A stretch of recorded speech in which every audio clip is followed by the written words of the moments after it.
Hey guys, welcome to our either third and final or third of a four-part series about Kary Mullis, the alternative AIDS community, and our current events. The focus of this and the next episode, if there is another one, are going to be on the way that Dr. Kary Mullis saw the future of medicine and the things that he had already done before he passed away. As a matter of fact, up to as long as 10 years prior to 2009. And we're going to then look at some similarities between the current medicinal modalities being used against the CV. But first, before we do all of that, I thought it might be prudent to let you guys listen to the man as he's being interviewed for his Nobel Prize. Because I've been saying throughout that he is a particular kind of genius, or he was. And it's this particular kind of genius, I think, that ends up underappreciated in his time, even though a large part of our current science is built on the shoulders of this man, just like with Tesla and the AC electric motor. So try to follow along with him as best you can, but most importantly, listen to what he says about how he came to the discovery of the PCR process.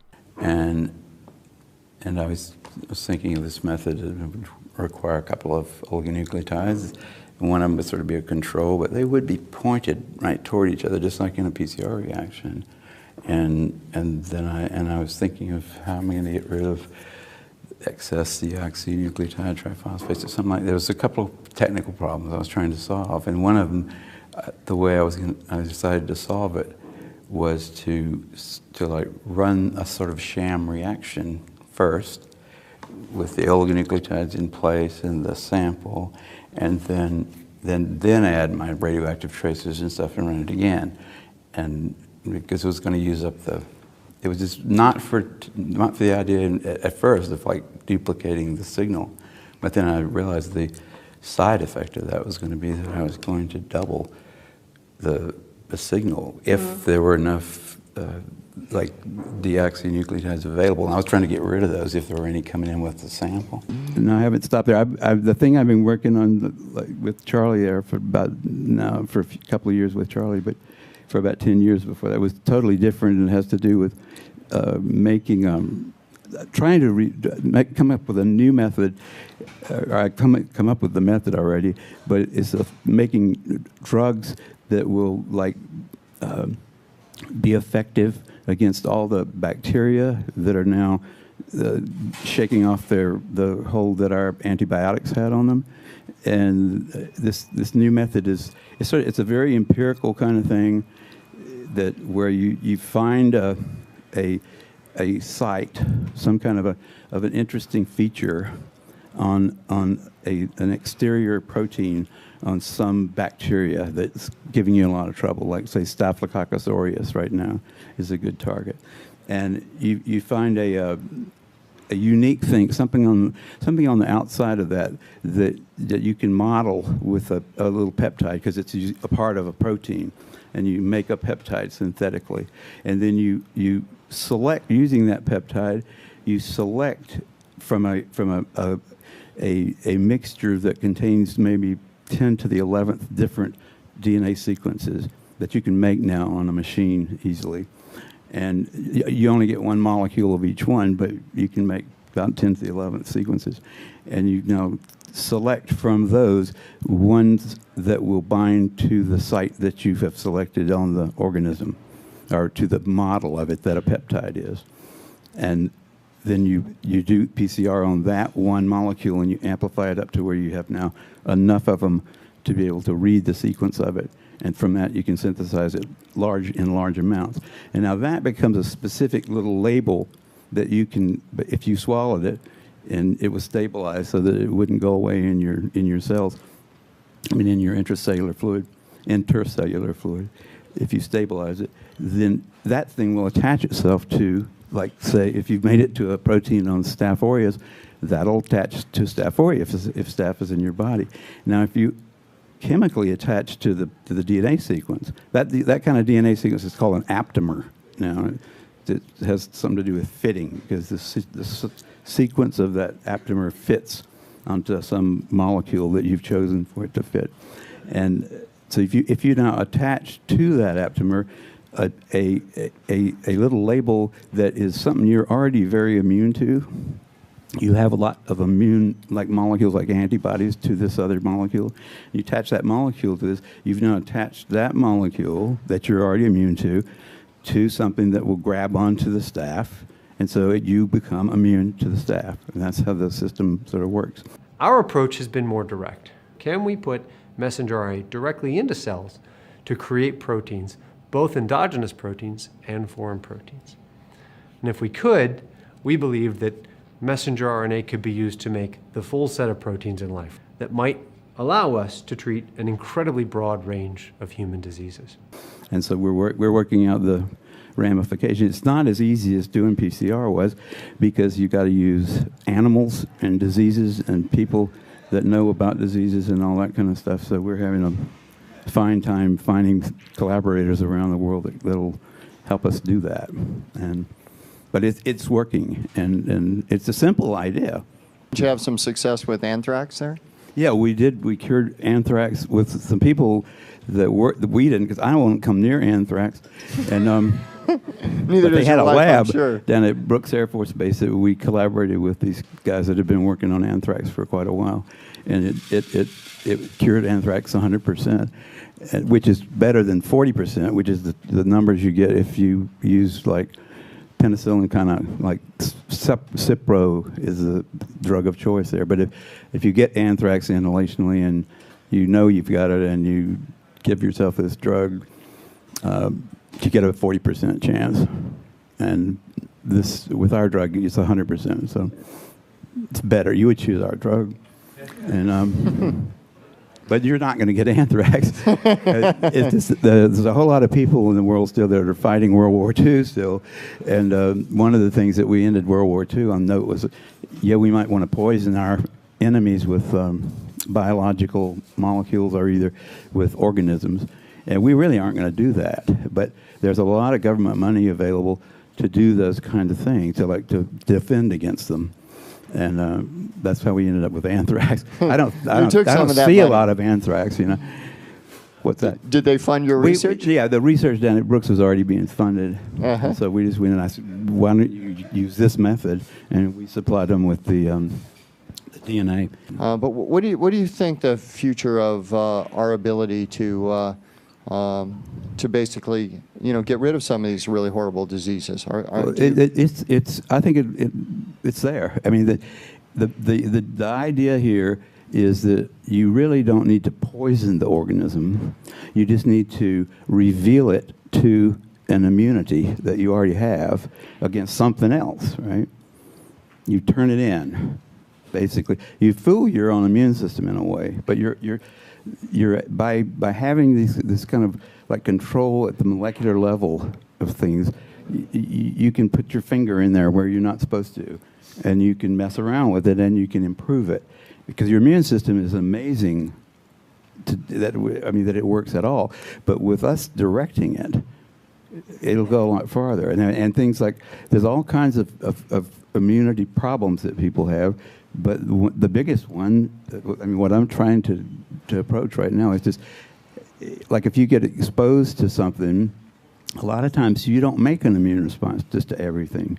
So you need to be in the executive seat, in a sense, and say, we want to kill this thing right now, today, and I can make chemicals that are directions for you to do that with. But I need to have that kind of information, the input from, like, knowing this bacteria that you don't like happens to have this structure on the outside of it, and you can use that as a way of pointing that bacteria out to the immune system. The immune system has got a lot of functions. It's got a whole lot of tanks and a lot of serious equipment that's going to waste because it was made for one disease, and then once that disease is wiped out, it's not useful anymore. You can't take an immune response and retool it. And that's what this system that we're working on does. It takes immune responses that you already have and that are more or less, they're useful to you, but they can be much more so if you can go in and change the guts of them, in a sense, to say, take the guns and point them at this thing, Instead of saying the way the immune system works now, if you get some new organism that you're supposed to be immune to, you have to say, now I have to raise a whole new army, and I have to train it, and I have to do, rather than just saying, ship a few of these guys over here and tell them to point their weapons at that thing. That'll make a big change in the way we become immune to things. Because if we don't have to go through the process of becoming immune to every new threat, we just use an immunity that we already have. That'll make a big difference. Because it costs you a lot of energy to make a new immune response, and every time you do, you have collateral damage, because an immune response is not absolutely specific. So we're trying to, there's a whole bunch of different problems that Are there some kinds of things that it will work better or worse on? Are there some things that are really, really resistant to the new approach, and some that you think are going to be easy? The things, nothing right now has shown that it's resistant to it. But the thing about being resistant to antibiotics is there's a reason for how come, bacteria learn how to avoid them. And this doesn't have that element, because they haven't learned how to avoid your whole immune system. They just learned how to avoid this one little antibiotic. This is sort of like going back behind the curtain of the immune system and sticking your hands back through and say, okay, now we're going to change some settings. And so it's not something that the bacteria is going to be expecting. You're painting little targets on things that you would like your immune system to take care of. And your immune system is quite capable of doing it. As soon as it figures out that this is a target, right? It's trained. It's not 100%. missing any power. It has all the power you could possibly trust some system to have in your body. You wouldn't want to give it any more.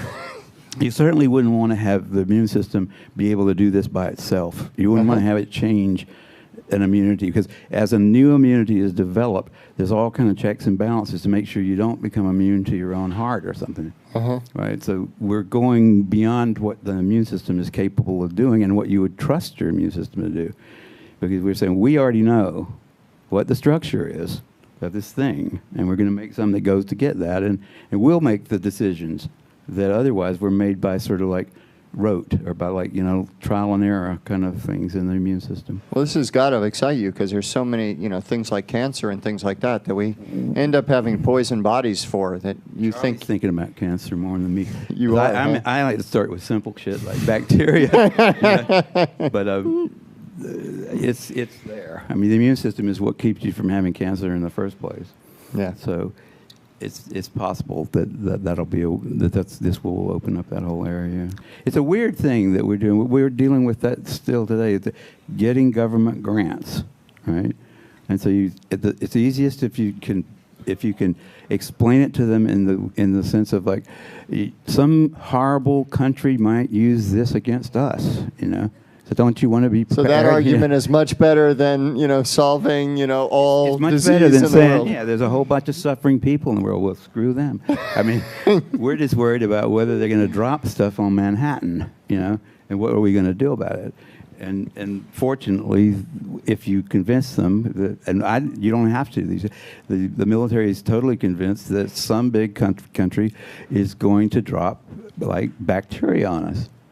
So they're willing to fund that kind of thing, But really, I mean, the purpose for that is to keep people from having all kind of horrible diseases. I thought it'd be real easy to get funding. It takes somebody like Charlie coming across from London to say, okay, we'll put a few bucks on this thing.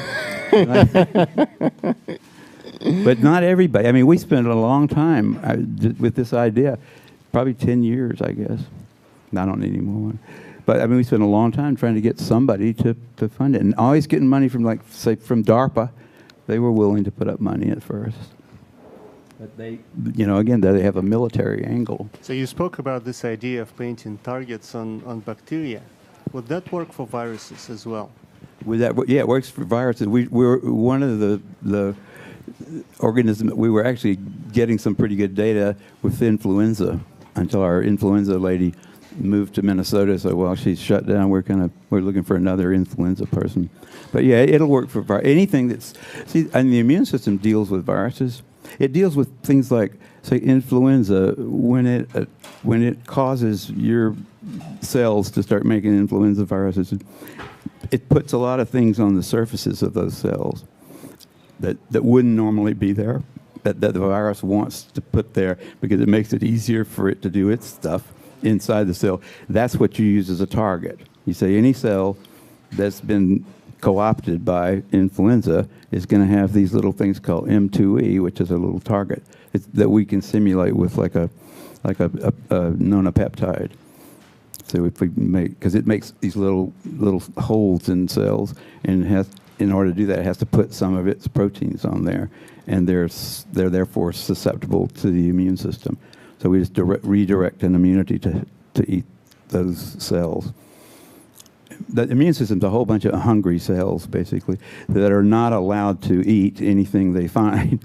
They're only allowed to eat it if it's got a bunch of antibodies on it. That means this is for eating purposes here, and so that keeps them from eating other things. So we're putting those antibodies on there because we found out from the chemists what the flu puts on there, what's different about those cells now. So you don't actually kill the virus itself, you actually kill the cells that makes the virus. So after listening to all of Kary Mullis's predictions about the future of medicine and listening to what he has actually been doing for the past 10 years as of the recording of that Google talk at 2009, I'd like to just read you a quick write-up by techart.com about the new Moderna and Pfizer jabs. Unlike more traditional methods of using dead particles or attenuated viruses, the mRNA jab does not come with the parts necessary to trigger the immune response. Instead, the Pfizer and Moderna mRNA jabs contain mRNA strands, literally coding instructions for our cells. They are used by our cells to create a protein antigen. Think of it as a flag that tells our body how to identify a particular enemy. It is the antigen, this flag, that triggers the immune response that teaches our body how to fight the real disease. Pfizer, BioNTech, and Moderna have RNA-based CV jabs that have cleared stage 3 trials with 95% efficacy rates. So this is obviously a previously written article. Both rely on mRNA instructions that code for the SARS-CoV spike protein. So just like Kary Mullis was explaining, you find a particular protein on whatever it is that you want to target, something specific to it, the spike protein in the case of SARS-CoV-2, and you identify that spot, and then you want to flag it with an antigen to make it attacked by the immune system. The mRNA strands in the Pfizer and Moderna CV jabs are used by ribosomes in our cells to create the spike proteins, then discarded. The spike protein flag is presented on the surface of the cell, triggering the body's immune response. Think of it as using your cells to create and wave the enemy's flag. Our body then learns to create antibodies that target the spike protein. If we actually get infected by the SARS-CoV-2, those antibodies will immediately attach to the virus particles, preventing them from infecting our cells, cause the virus particles to stick together, making them easier targets, identifying the virus particles as targets, phagogenic cells to destroy. The immune response to the spike proteins will also train memory cells so that they can respond to a future CV infection weeks or months after the jab. Scientists have identified a coronavirus protein, the spike protein, that the virus uses to attack our cells. If one could train the body to identify and block the virus-spike protein interaction or to recognize a virus-infected cell, it may be possible to help protect an individual from infection or disease. mRNA vaccines are being designed to instruct your body's cells to make a spike protein, also called the antigen, which could potentially train your immune system to recognize and destroy the virus without exposing you to the real thing. Your immune system recognizes this antigen as a sign of a foreign invader and summons its defenses, like antibodies and T cells. When the real virus comes along, scientists believe that the immune system could recognize the virus's spike and prepare to defend against infection and illness. Because a vaccinated person may not encounter the virus for some time after vaccination, the goal is to train memory cells so that they can quickly respond to a potential invasion. I'm going to go ahead and say it does. But here's the thing. Everything that Kary Mullis was saying about sticking his finger down in the DNA material and kind of telling the immune system what it should do, he said instead of it doing it rote. Well, no, what that means is instead of doing it the way God designed it to be done. And they advertise all through this Pfizer BioNTech commercial that the mRNA instructions that they're sending into your body cannot make it into your cells, into your DNA. And so they therefore do not change your DNA under any circumstances. That's the claim. But it's very interesting that when Kary Mullis is describing this technology way before we started hearing about it from Moderna, he was saying, but there's got to be a lot of checks and balances to make sure you don't end up immune to your own heart. And I assume what he's saying is if you identify something like a spike protein on a CV, and you think that that's something good to train your body to attack, there better not be any other spike protein-esque things in any of your cells in your body that actually matter. But what do you guys think about this? It's the most bizarre thing. Not only the PCR test is the basis for all of these biologics and the growth in this type of medical field, but Kary Mullis was talking about this and literally being attributed with curing anthrax back in 2009 with this same technology. So now that he's passed in August of 2019 from pneumonia, they're doing another CV situation just like the HIV situation that he spoke out so greatly about. And they're using the technology that he was working on before he passed to cure supposedly this threat. And tell me he's not the Nikola Tesla of our time. All right, guys. Like, share, sub to channel. Peace. Thanks for coming here. 10 or 15 years ago, you had some views on HIV and AIDS that were very controversial. So They still are, yeah. Where do you stand on Well, that now? what I've come to the conclusion for over a long period of time, and a lot more study and reading than most people would sort of give me credit for, because they think, get out of my field, They think it's their field, and that nobody else could possibly have anything to do about it. It's occurred to me, and I think the retroviruses are going to end up a lot of times being like this. The thing that causes AIDS is not a species of the retroviridae, it's the whole genus. And it's the way that there's some members of the genus that are much more effective at doing it than others, but it isn't caused by one, like HIV-1. That was that somebody sequenced that, and then they found, hey, every time we find this, every other patient is a slightly different sequence. And that never struck home in people like Bob Gallow's mind. Is that we're not dealing with a species here. We're dealing with, and if you look at the properties of the retroviridae, the genus to which the HIV virus belongs, the way it works is it goes in and it's a DNA thing. It like sticks its DNA into lymphocytes, and then the DNA just sits in there until that lymphocyte starts to divide itself rapidly. And then the DNA starts making protein, or RNA and then protein, and then making particles that are infectious.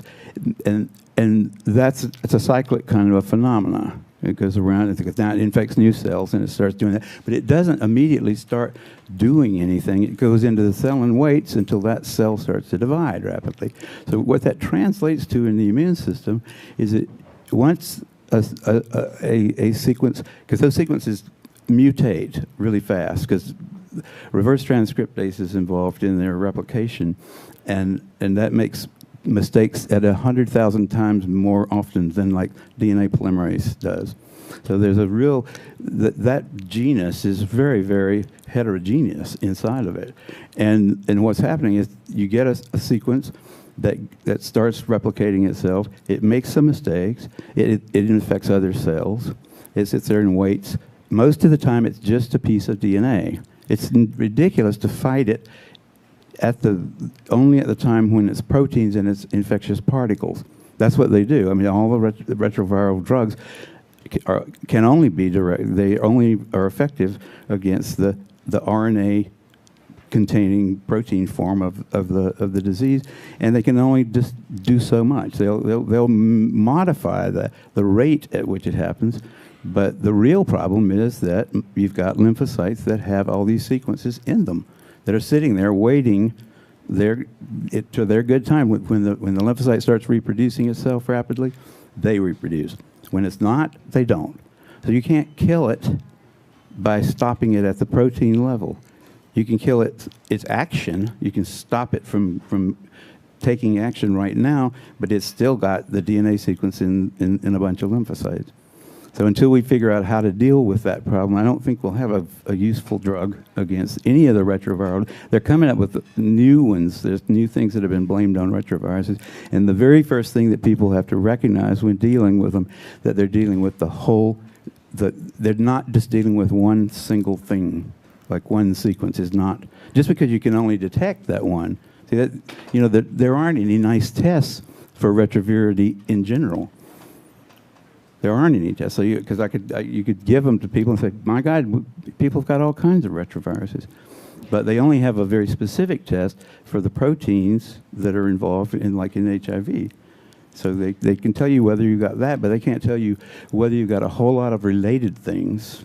And that's really the difference between people that get sick and people that don't, is that people that get sick have a whole lot of different versions of the whole thing. This is my feeling about it, and it's not an unsupported kind of feeling. It's from just looking at the data. More and more data is coming forward that supports that idea that it's not just HIV as originally defined by Bob Gallo and Luc Montagnier.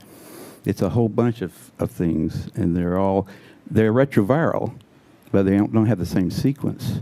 And just killing one particular little cluster of those guys is not going to stop the disease.